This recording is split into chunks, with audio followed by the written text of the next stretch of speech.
एईओज और एजुकेटर्स जो कि 5 इयर्स का कॉन्ट्रैक्ट पीरियड मुकम्मल कर चुके हैं और उनका कॉन्ट्रैक्ट जो है वो एक्सटेंड हो गया है, उनको 90 डेज की 90 डेज विद फुल पे in second tenure of their contract period, उनका जो सेकंड टेन्योर चल रहा है। मैंने बात की है अभी आपसे कि 8-9 साल हो गए हैं परमानेंट नहीं हुए एईओज एसएसईज, उनका प्रॉब्लम चल रहा है और उनको पीपीएससी के थ्रू परमानेंट किए जाने का कह रहे हैं और वो फिर एहतजाज कर रहे हैं। उनको एनटीएस पास करके आए थे, लेकिन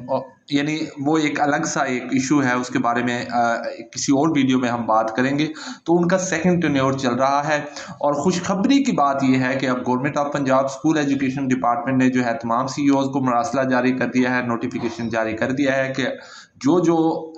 एजुकेटर और एईओज 16 स्केल के जो है वो